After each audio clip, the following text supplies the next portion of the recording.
السلام علیکم ورحمۃ اللہ وبرکاتہ۔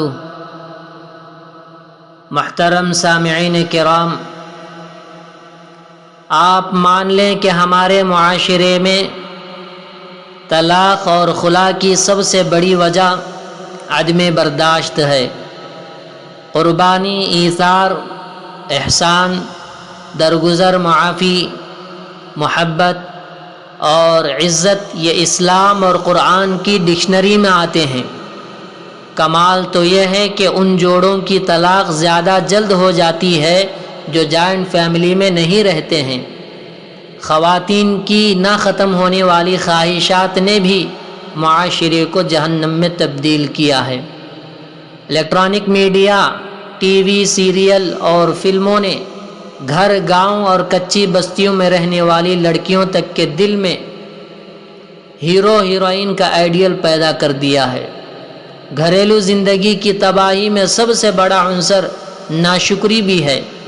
کم ہو یا زیادہ، ملے یا نہ ملے یا کبھی کم ملے، پھر بھی ہر حال میں اپنے شوہر کی شکر گزار رہیں۔ سب سے بڑی تباہی اس موبائل اور سوشل میڈیا نے مچائی ہے۔ پہلے لڑکیاں غصے میں ہوتی تھیں یا ناراض ہوتی تھیں تو ان کے پاس اماں، ابا اور دیگر لوگوں تک رسائی کا کوئی ذریعہ نہیں ہوتا تھا۔ شوہر شام میں گھر آتا، بیوی کا ہاتھ تھام کر محبت کے 4 جملے بولتا، کبھی آئس کریم کھلانے لے جاتا اور کبھی ٹہلنے کے بہانے کچھ دیر کا ساتھ مل جاتا۔ اس طرح دن بھر کا غصہ اور شکایت ختم ہو جایا کرتی تھیں۔ لیکن ابھی ادھر غصہ آیا نہیں اور ادھر واٹس ایپ پر سارے گھر والوں تک پہنچا نہیں۔ یہاں میڈم صاحبہ کا موڈ آف ہوا اور ادھر فیس بک پر اسٹیٹس اپلوڈ ہو گیا، اور اس کے بعد یہ سوشل میڈیا کا جادو وہ گل کھلاتا ہے کہ پورے کا پورا خاندان تباہ و برباد ہو جاتا ہے یا نتیجہ خودکشیوں کی صورت میں نکلتا ہے۔ مائیں لڑکیوں کو سمجھائیں کہ خدا را اپنے شوہر کا مقابلہ اپنے باپوں سے نہ کریں۔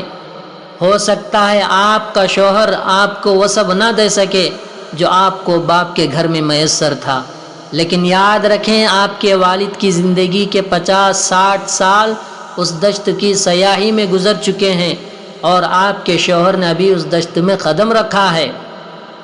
آپ کو سب ملے گا اور انشاءاللہ اپنی ماں سے زیادہ بہتر ملے گا۔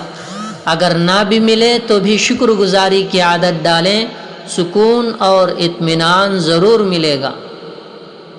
بیویاں شوہروں کی اور شوہر بیویوں کی چھوٹی چھوٹی باتوں پر تعریف کرنا اور درگزر کرنا سیکھیں۔ زندگی میں معافی کو عادت بنا لیں۔ خدا کے لیے باہر والوں سے زیادہ اپنے شوہر کے لیے تیار ہونے اور رہنے کی عادت ڈالیں۔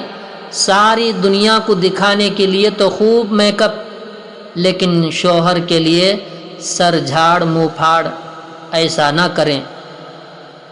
یاد رکھیں مرد کی گھر میں وہی حیثیت ہے جو سربراہ حکومت کی ریاست میں ہوتی ہے۔